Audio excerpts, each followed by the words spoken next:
no ar. Bom dia, pessoal! E aí, estamos aqui hoje para resolvermos mais questões da UERJ, beleza? Pessoal, lembrando o seguinte, como eu sempre dou um recado antes, né, só para falar para vocês, a UERJ, ela não cancelou o seu vestibular de 2000, no caso é 21, né, a numeração que eles utilizam. Galera, eles só estão esperando um novo decreto do governo para poder estar remarcando essas datas.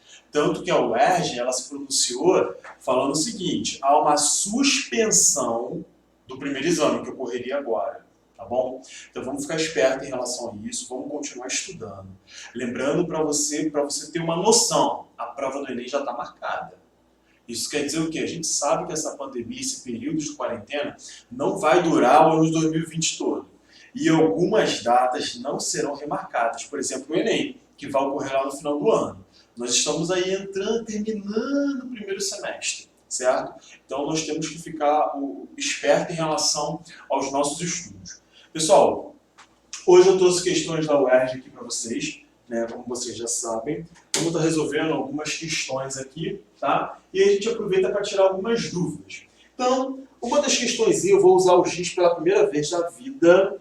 Eu nunca usei giz, tá? Então, ó, você já me amou de giz, primeira vez, né? Não sou da época do giz, mas tudo bem. Vamos lá, vamos seguir, né? Tudo emoção, primeira vez, né? Sempre fiquei emocionado aqui de usar o giz, né? Tô até nervoso aqui com as cores, né? A caneta é uma coisa, o giz é outra. Vamos lá. Pessoal, as questões, elas vão vir pelo seguinte, assim, eu botei um ano, tá? 2016, UERJ, e aí vocês vão seguir ano pelo ano. Eu vou mandar esse material para vocês, como eu sempre faço, tá? Vou mandar essas questões para vocês depois gabaritadas, e vocês podem estar estudando aí na casa de vocês. Lembrando que o maior conselho que eu dou para todo mundo que está fazendo concurso, que vai estar com alguma prova, é o seguinte, faça questões. Não há maneira melhor de você conseguir seus objetivos do que fazendo questões, tá? A teoria sozinha é manca. Você precisa fazer questões. Por quê? Elas questões que você vai conseguir ver se você precisa revisar algum assunto, treinar um pouco melhor, né? Tá dando uma lida aí em determinadas partes da disciplina. Vamos seguir. Os diferentes tipos de transplantes. Opa! Então, transplantes representam um grande avanço da medicina. Entretanto, compatibilidade, tá? Quem já teve uma aulinha comigo aí já vai saber de cara responder essa questão só pelo cara ter falado aqui, ó. Compatibilidade entre doador e receptor nem sempre ocorre, resultando em rejeição de órgãos transplantados. Galera, olha que coisa linda, tá? Vou usar, acho que o giz branco, porque as outras cores não deu tanta mesma coisa. Tá? Então eu vou usar o branco. Olha só, rejeição, tá? Para mim tá estranho porque eu estou escrevendo do outro lado. Órgão transplantado. Você tem que lembrar o seguinte, quando a gente fala sobre rejeição, órgão transplantado, a primeira coisa uma coisa que nós já estamos falando de cara é sobre uma das características da membrana, tá? Então eu vou estar desenhando para vocês aqui rapidamente, só para vocês lembrarem. Vai fazer um pouco de sombra aqui, mas aí daqui a pouco já sai. Então, observa só, pessoal.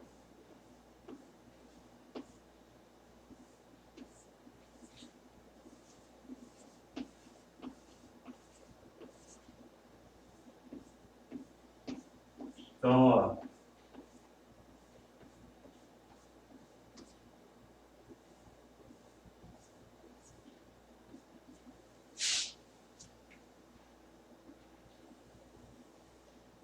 Aqui.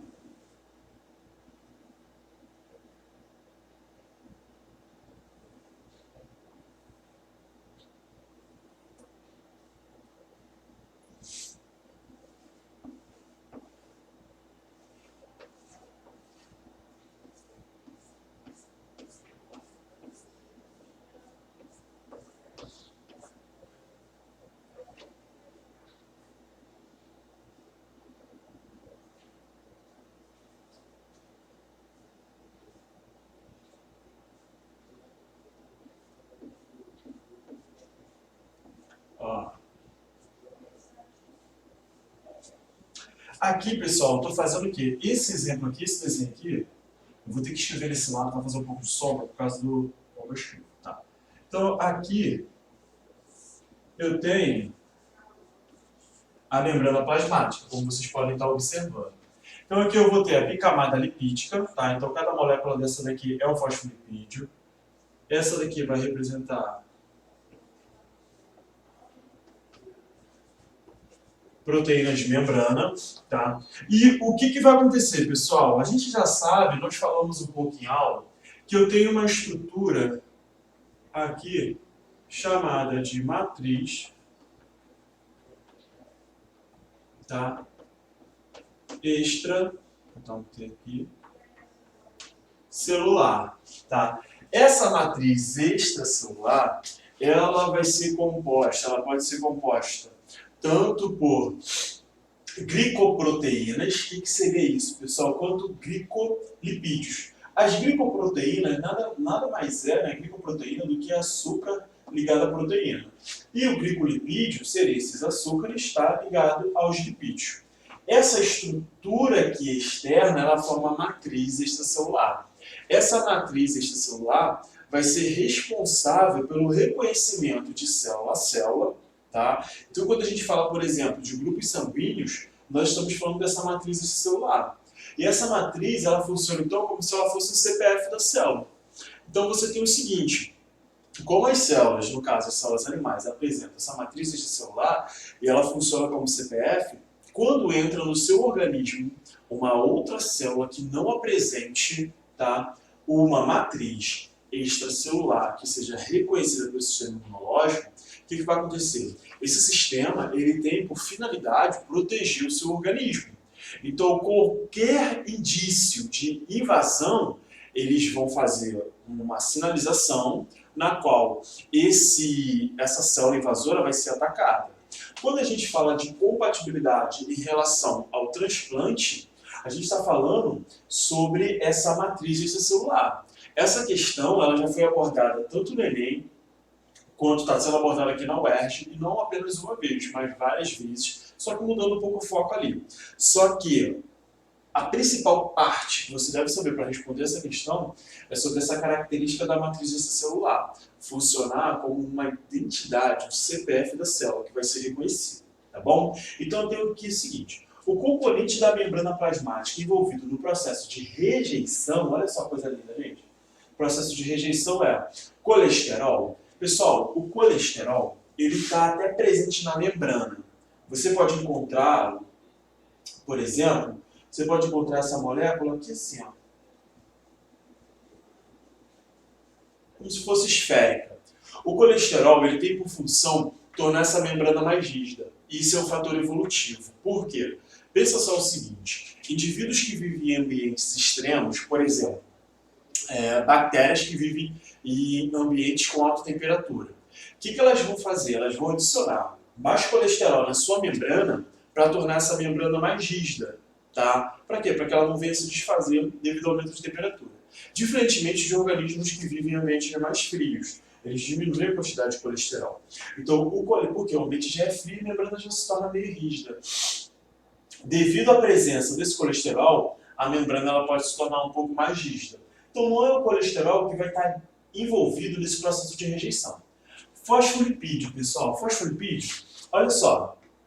Os fosfolipídios, eles são constituintes da membrana, tá? Eles que vão formar uma barreira, vão formar a bicamada lipídica, que vai ser seletiva, só que eles também não estão envolvidos nesse processo de rejeição, tá?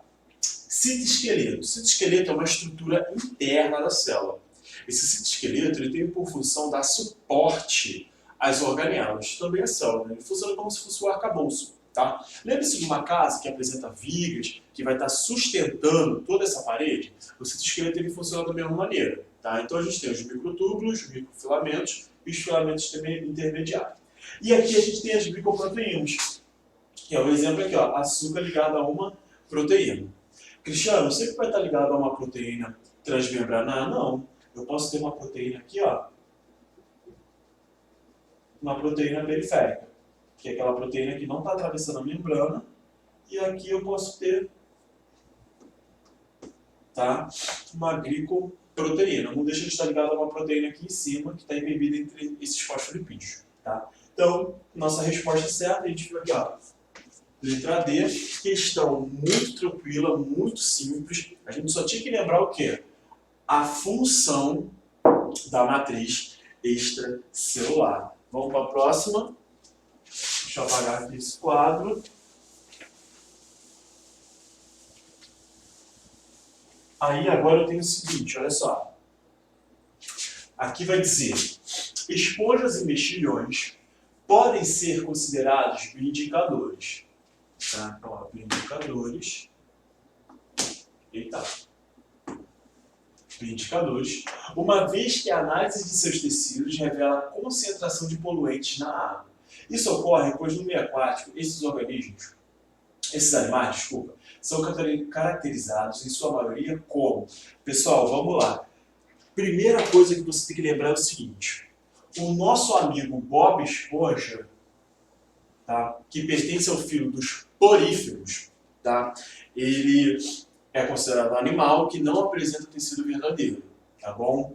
Por que não apresenta tecido verdadeiro? Porque as suas células que vão estar constituindo a epiderme, a qualquer momento essa célula pode se transformar num gameto. Então você não tem células especializadas, realizando apenas uma função determinada, igual ocorre com a gente. Tá? A gente tem tecidos que vão realizar determinadas funções.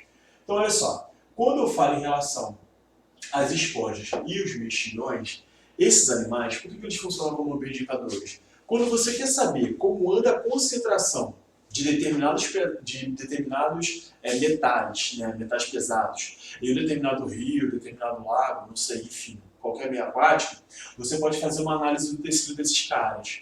Por quê? Como esses indivíduos eles são filtradores, tudo que eles absorvem fica armazenado no seu tecido. É o que a gente chama, principalmente a UERJ gosta muito dessas questõezinhas,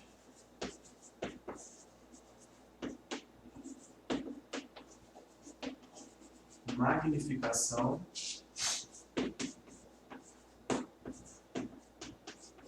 trófica. O que é a magnificação trófica, Cristiano? A magnificação trófica é quando tem o acúmulo de metais ou substâncias, tá, dentro de uma cadeia trófica.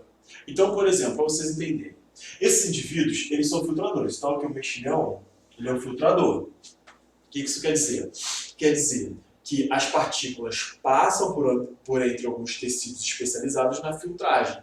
É como se fosse um filtro da tua casa. Se você for ver bem, a vela do filtro ela sempre tem que ser trocada, porque a água passa por ali, tá? E aí substâncias, no caso, que não são de interesse, substâncias que estão suspensas na água, elas ficam retidas ali do filtro. A mesma coisa são esses caras aqui. E aí, quando eu faço uma análise do tecido deles, eu consigo analisar quais substâncias estão presentes naquela água ali. O que vai acontecer? Quando eu estou tratando de magnificação trófica, esses indivíduos aqui, pensa só o seguinte, um peixe que comeu um mexilhão. Esse peixe vai acumulando aquele metal pesado que estava presente no tecido do mexilhão. Isso é a magnificação trófica. Por isso, por exemplo, que a gente não deve comer carne de golfinho. Por quê? O golfinho se alimenta de peixe, o peixe se alimenta de outro indivíduo, e a gente tem uma cadeia trófica, né? Ou uma teia trófica. A gente tem uma cadeia trófica, onde aquele metal que estava aqui no peixe, ele vai passando dentro dessa cadeia até chegar lá no famoso golfinho, tá? Até chegar lá no golfinho. Então, é a magnificação trófica. Então, vamos lá. Esponjas e mexilhões são decompositores? Não. Tá? Predadores? Também não. Quem dera Bob Esponja, né? Tão fofinho, ficar predando, não vai. Raspadores? Não. No caso aqui, eles são filtradores. Estão bem tranquila. Muito tranquila. Muito tranquila. Vamos ver a próxima aqui? Olha só, pessoal, essa questãozinha aqui, ó, 2016, banca UERJ, órgão UERJ. No processo evolutivo, algumas espécies de primatas destacam-se diferentes formas de movimentação e de distribuição da musculatura, conforme se observa a seguir. né, esse gráfico aqui. Em relação aos demais primatas, a diferença na distribuição da musculatura da espécie humana, ou seja, ele fez uma restrição de distribuição da musculatura da espécie humana, favoreceu a seguinte atividade, tá? Pessoal, olha só, aqui eu vou ter membros superiores, membros inferiores. E aí você tem o seguinte, primatas, né? Percentual de musculatura, tá? Aí eu vou ter aqui alguns exemplos. Orangotango, gorila, bonobo e o homem. Por que ele colocou isso daqui? Porque quando a gente trata da evolução da espécie humana, eu tenho a ramificação saindo com esses caras aqui. Então eu vou ter aqui o seguinte. A gente vai observar ó, percentual de musculatura. Está em destaque aonde a musculatura está concentrada. Tá? Aqui, nesse caso, parte da musculatura, o percentual de musculatura, ele vai ser muito maior nos membros superiores, como a gente pode ver aqui, ó. Esse cara aqui está se pendurando, ele está usando o braço para locomoção, ele está usando o braço para locomoção, tá? Aqui você tem que a musculatura no braço aqui, ela já começa a dar uma diminuída, e aí você segue aqui, você vai ter o seguinte. Aqui, nessa imagem, deixa eu só abrir aqui no meu arquivo, só para dar um destaque ali para vocês.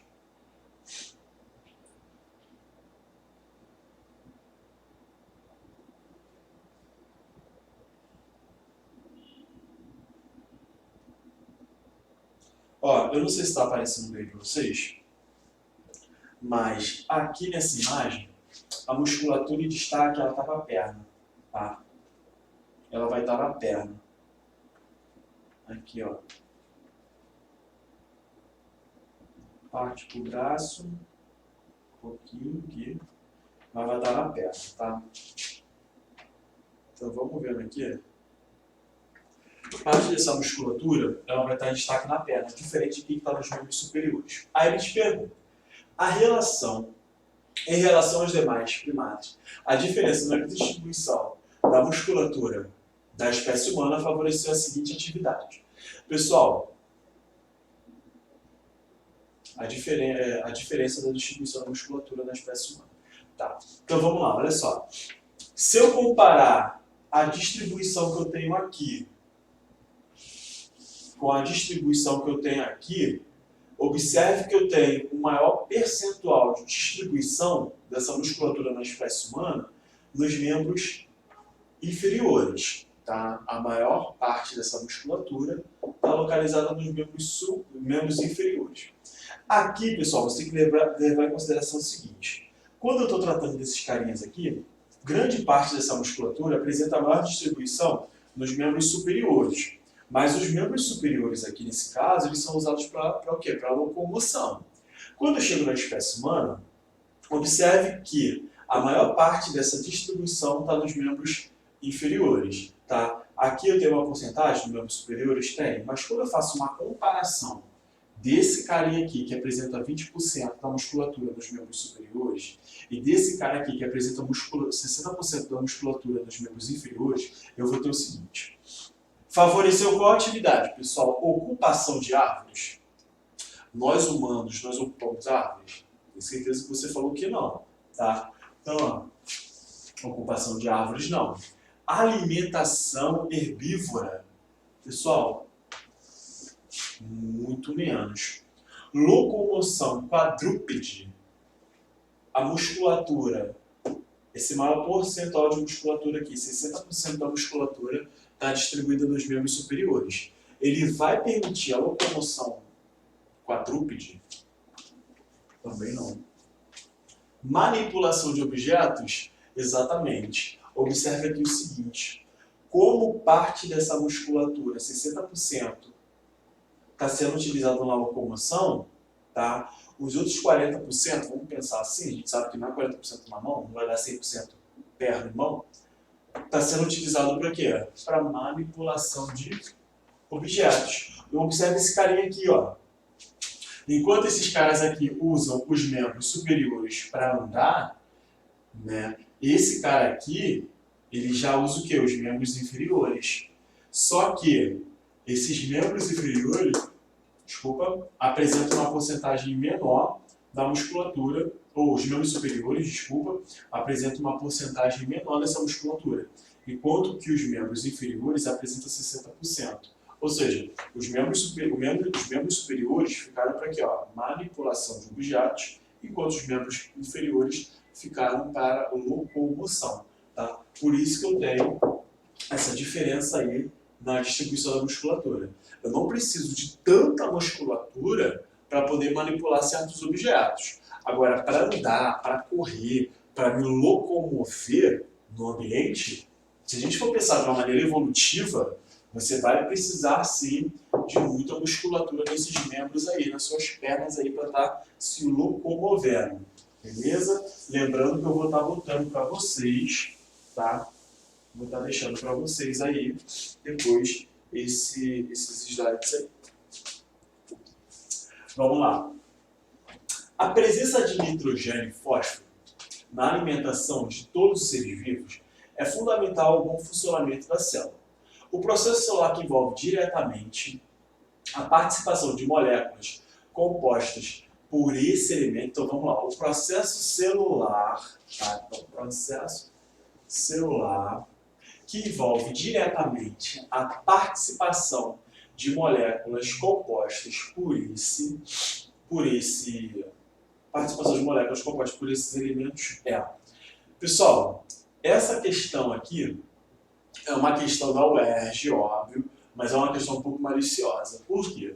Você tinha que lembrar quem foi meu aluno, quem é meu aluno.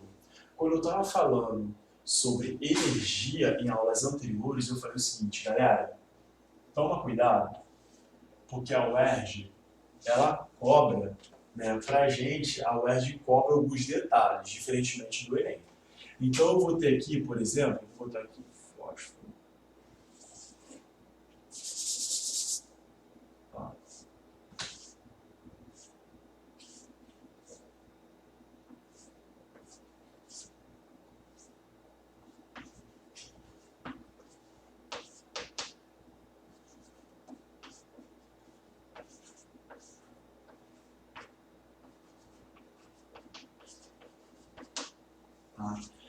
Esse exemplo aqui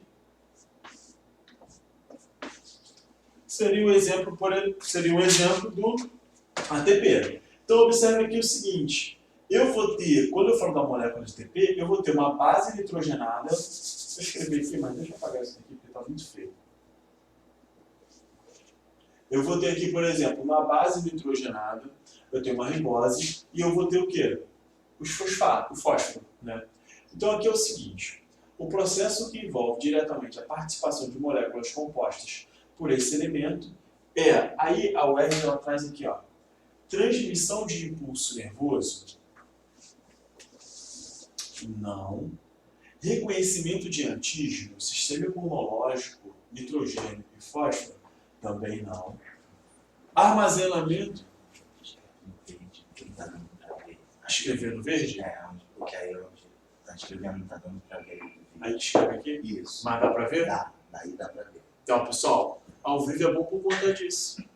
A gente para no caminho, a gente escreve lá de cá. Isaac, aproveita que está no ao vivo ali, dá uma olhada aqui, então eu posso escrever, posso chegar até onde? Pode ir até o quase que final aí. Ah, pode ir até aqui? É, pode. Posso escrever aqui? Pode.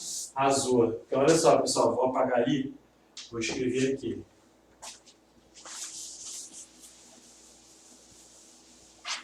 Pessoal, então, olha só.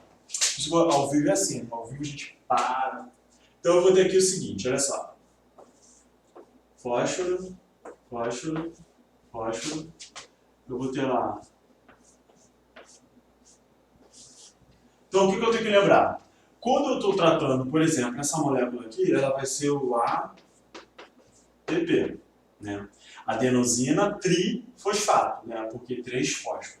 Quando eu trato da constituição dessa molécula vai ser constituída por uma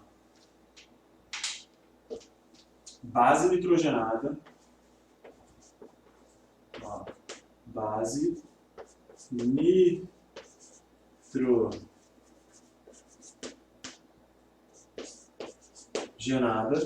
tá? E eu vou ter os fósforos aqui. Não preciso escrever isso aqui, tá? Vou ter os fósforos e a ribose. Então Vou ter o fósforo e a ribose aqui. Então você tem o seguinte: a presença de nitrogênio e fósforo na alimentação de todos os seres vivos é fundamental ao bom funcionamento da célula.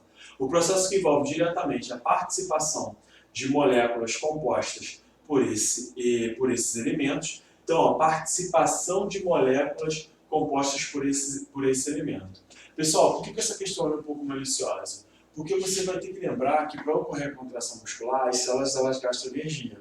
Tá? Mas como eu estou tratando aqui desses, no caso aqui, esses átomos, né, que vão estar constituindo uma molécula, eu estou falando do armazenamento de energia.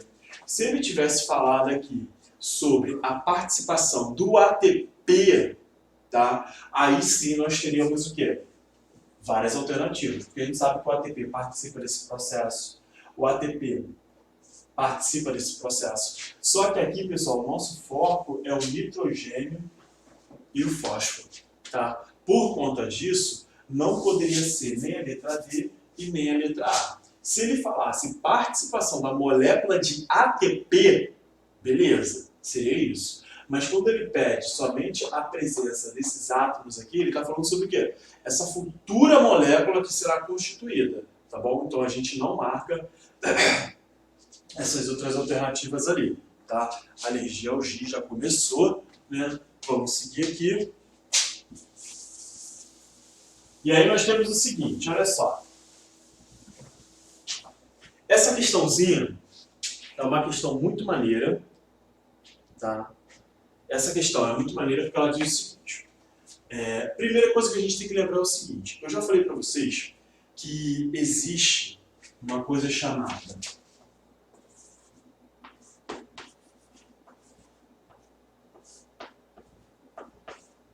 genótipo,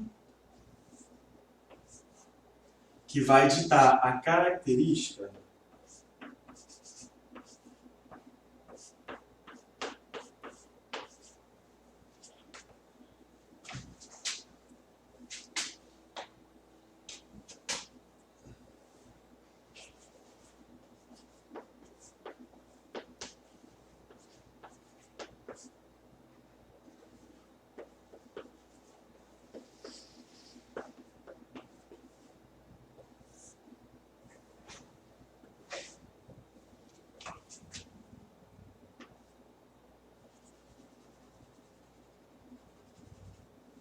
olha só, pessoal.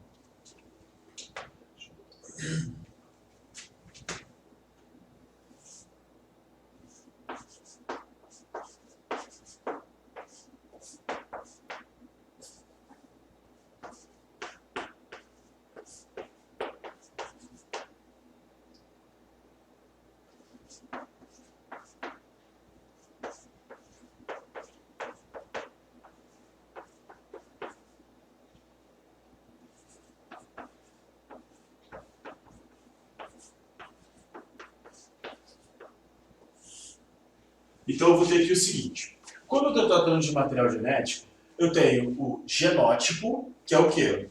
Material genético, e o fenótipo, característica que pode ser observada. Tá?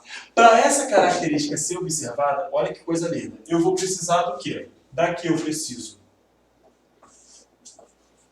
do DNA, tá? Então, DNA. A partir desse DNA, eu vou precisar de um RNA, tá? Mensageiro, para ditar essas características fenotípicas. Beleza? Foi? Então, o que eu vou ter, pessoal? Durante uma etapa de vida de um indivíduo, ele vai produzir, ele tem lá o seu material genético, ele tem o DNA, tá? DNA fixo, imutável, não sofre mutações, exceto se houver algum erro de divisão celular, algum problema, por exemplo, ingestão de alguma substância, aí esse material pode sofrer alteração. Mas vamos pensar no indivíduo que ele nasce com seu material genético, esse material genético não sofre alterações ao longo da vida dele. Tá? E aí eu tenho o seguinte, a partir desse DNA, eu vou produzir o RNA. Esse RNA, por exemplo, vai ser responsável pela pigmentação do cabelo. Tá? Então eu vou ter lá o meu fenótipo. Meu caso, tenho cabelos brancos. Né? novinho, 30 anos, cabelos brancos. Por quê? Eu nasci com cabelos brancos? Não. O que isso quer dizer, Cristiano?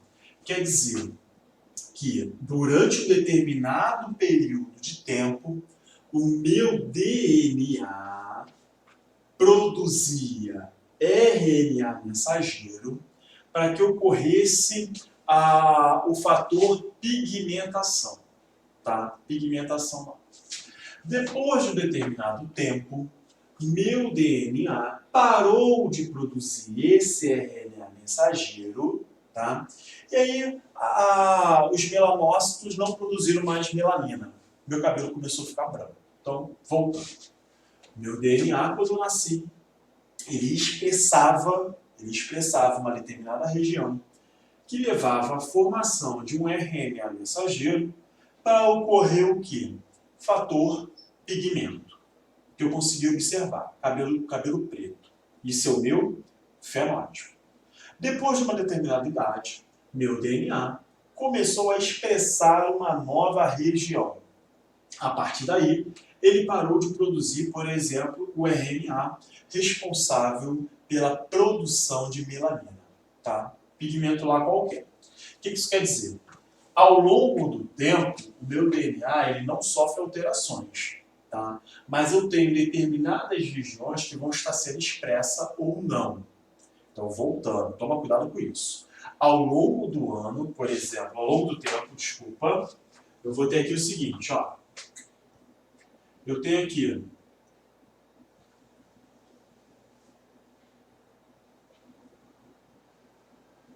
uma fita de DNA, tá?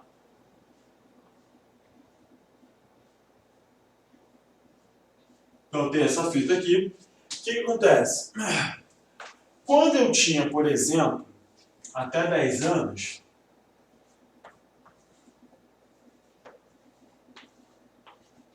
essa região aqui era a região que era expressa. Depois que eu fiz lá mais ou menos 29 anos, essa região aqui passou a ser expressa.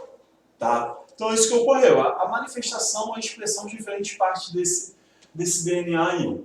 E isso vai causar uma alteração no meu fenótipo. Tá? Então, por exemplo, nas células da epiderme já não produzem tanto queratina. Tá?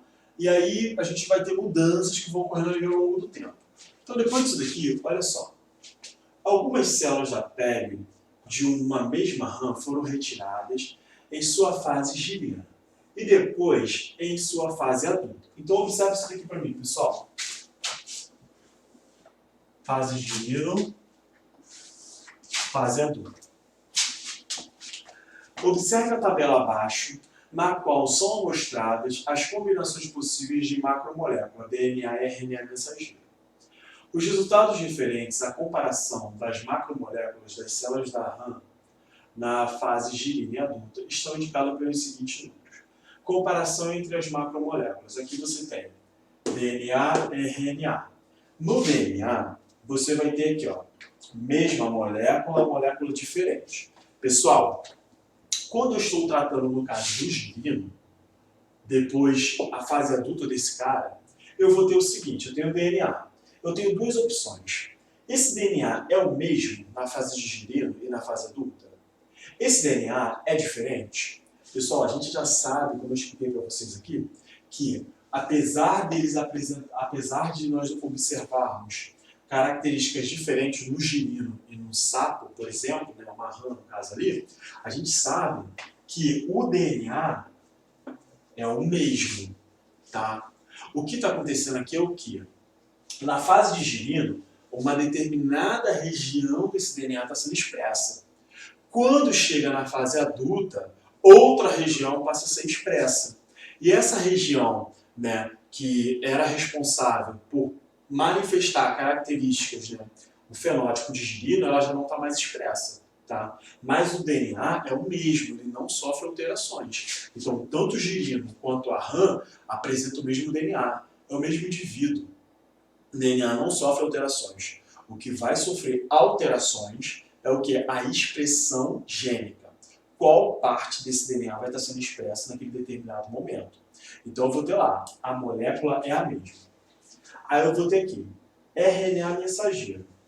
Mesmos tipos diferentes. Pessoal, DNA a gente já sabe que é o mesmo. Então de cara ali a gente já pode rabiscar. A gente ficou com duas alternativas, A e a B. Eu vou te perguntar o seguinte, de acordo com o que eu expliquei aqui, tá? Então vamos voltar aqui. Você tem o genótipo, né? Material genético. Esse genótipo vai determinar o fenótipo, certo? Durante o período de tempo, você tem até os 10 anos essa região sendo expressa. Você está produzindo um tipo de RNA mensageiro. Quando você chegou aos 29, você tem o quê? Essa região sendo expressa, produzindo um outro tipo de RNA mensageiro, que vai culminar no quê? Um diferente fenótipo. Observando isso aqui, eu vou ter aqui o seguinte, é horrível, gente, mexer com os bichos. Primeira vez, tô querendo coçar o rosto, tô tudo me coçando já.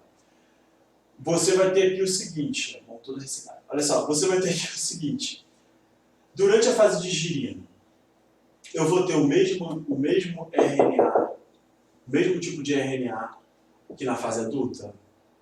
Não. Por quê? Você tem características diferentes, tá? Como você tem morfologias diferentes, você tem fenótipo diferente, pensa no girino na tua cabeça e pensa numa rã. Você tem fenótipos completamente diferentes. E esses fenótipos, eles vão vir... Como que vai se dar essa manifestação? Através desse RNA mensageiro. Mas lembrando que o RNA mensageiro, ele nada mais é do que uma cópia de quem? Do DNA, tá? Pelo processo de transcrição aí. Então aqui eu vou ter o mesmo tipo de RNA? Não. Na fase de girina eu vou encontrar um determinado tipo de RNA, que vai ser responsável pelo cara ter aquelas características fenotípicas. Quando eu chego na fase adulta, eu vou ter o quê? Diferentes RNAs sendo expressos, já que esse cara apresenta um outro fenótipo, tá bom? Então a nossa alternativa aqui é a letra B, tá? Não pode ser o mesmo tipo. Moléculas diferentes não pode ser, porque o DNA é o mesmo. O que vai mudar é a expressão dele, tá bom? Questão muito bacana da UERJ, questão muito bem elaborada. Vamos seguir aí? Deixa eu só ver. Vamos seguir.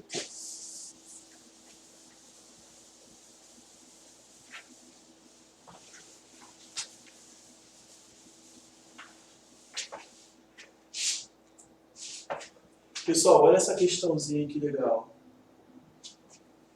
Ó, o nitrogênio é um dos principais gases que compõem o ar atmosférico, tá? Eu estou coçando aqui assim, ó, mas eu cheguei aqui, passei álcool, já higienizei tudo.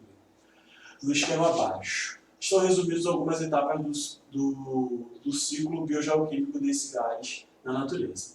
O processo de nitrificação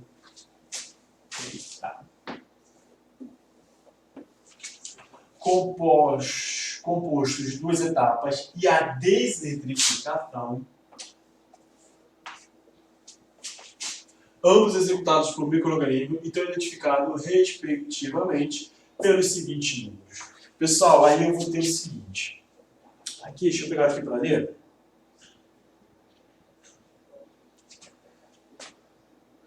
Aqui está escrito substâncias orgânicas nitrogenadas de plantas, substâncias orgânicas nitrogenadas de animais, tá? E aí eu vou ter o seguinte, pessoal. Ele quer saber quando ocorre o processo de nitrificação e desnitrificação. Caso você tenha alguma dúvida, você poderia já fazer o seguinte, que você já ia matar a questão. O processo de nitrificação é o processo na qual você vai transformar a amônia em nitrito e depois transforma esse nitrito em nitrato, tá bom? Já o processo de desnitrificação, nós falamos na semana passada sobre isso, fizemos questões, tá? Eu vou ter o quê? Desse processo aqui, eu vou ter o nitrato sendo devolvido para a atmosfera na forma de gás nitrogênio, tá? Que é feito pelas bactérias desnitrificantes, beleza? Só que olha só, essa questãozinha aqui você já consegue matar só em saber qual é o processo de desnitrificação. Olha como é tranquilo. Desnitrificação não é a devolução do nitrato para a atmosfera como gás de hidrogênio. Isso vai ocorrer aqui na etapa 4, tá? Que é o quê? Aqui você tem o gás de hidrogênio, aqui você vai ter o nitrato. Então, já que a última etapa ali é a desnitrificação, só resta marcar qual alternativa? Só pode ser a letra A. É a única que tem a 4 como a última etapa. Ou seja, se você soubesse isso, você já matava. Mas aí você tem aqui a amônia, né, sendo transformada em nitrito, tá? Processo chamado de nitrificação, e o nitrito sendo transformado em nitrato. Processo também de nitrificação. Então, ó, confirmou. 2, 3, 4. 2 e 3, nitrificação. 4, desnitrificação. Beleza? Qualquer dúvida, pode me mandar mensagem. Vou escrever lá no Praxis 1 após eu colocar essas questões lá. Então vamos seguir. Tá? Aí eu tenho aqui o seguinte, né? Eu tenho um gráfico aqui. Estamos acabando já.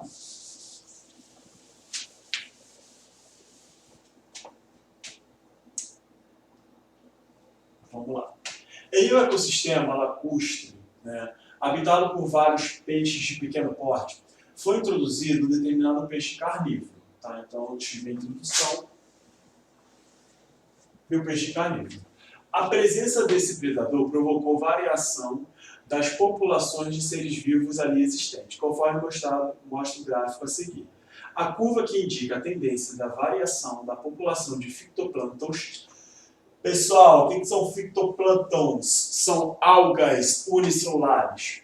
Nesse lago, após a introdução de peixes carnívoros, pessoal, olha só esse gráfico. População de seres vivos, introdução do peixe carnívoro, tá? O que vai acontecer? Tá, então vamos lá. O que vai acontecer nesse gráfico aqui? Ó? A curva que indica a tendência de variação da população de fitoplânctons nesse lago após a introdução de peixe carnívoro é identificada por, pessoal, vamos lá, X. A população tende a se manter estabilizada? Nunca. Eu vou ter aqui o seguinte, a população vem aqui do zero e cresce constantemente? Também não. Essa população, ela sofre uma diminuição? Pessoal, se eu introduzir um peixe carnívoro, tá? Um peixe carnívoro, esse peixe, ele começa a se alimentar de outros peixes, tá? Só que esses outros peixes se alimentam seguindo uma cadeia trófica até chegar nas algas, nos fitoplânctons, tá? Quando eu tenho a introdução desse peixe carnívoro, ele vai causar o quê? Uma diminuição dos outros níveis tróficos. Se ele causa uma diminuição, nós temos uma consequência, para você entender. Se eu tenho uma floresta e eu tenho uma quantidade de cervos, e vem um caçador, começa a matar os cervos, o que vai acontecer, por exemplo, com a população, com os vegetais daquela localidade, se eu tiro os cervos? Eles vão aumentar muito. Por exemplo, se eu tenho uma população de lobo que come cervo e eu tenho esses vegetais. Se eu tiro a população de lobo, o que vai acontecer? A população de cervo vai aumentar, a população de vegetação vai diminuir. Tá? Então a cadeia trófica ela funciona muito dessa maneira. Toda vez que eu mexer em um dos níveis, eu vou causar um desequilíbrio. Por isso que há uma preocupação em relação à manutenção da natureza. Porque a natureza ela tende a se manter equilibrada, exceto quando há a ação do homem. Tá? Então os animais em si eles tendem a viver em harmonia. Como? Mantendo o equilíbrio. Eu vou ter um indivíduo que vai estar controlando uma população. No caso, todo mundo se controla, exceto os predadores de topo, que geralmente apresentam populações muito baixas. Tá? Aí eu tenho aqui o seguinte, quando eu vou fazer a introdução desse peixe carnívoro, o que vai acontecer com a população aqui, no caso de fitoplânctons, é que essa população ela começa a aumentar e vai aumentando. Porque eu estou tirando o predador dela do meio. Eu estou diminuindo o número de peixes que consumiam essas algas aí. Tá? Pessoal, por hoje é só. Nós vamos parar nessa questão aqui de número 7. À tarde eu volto com outras questões da UERJ.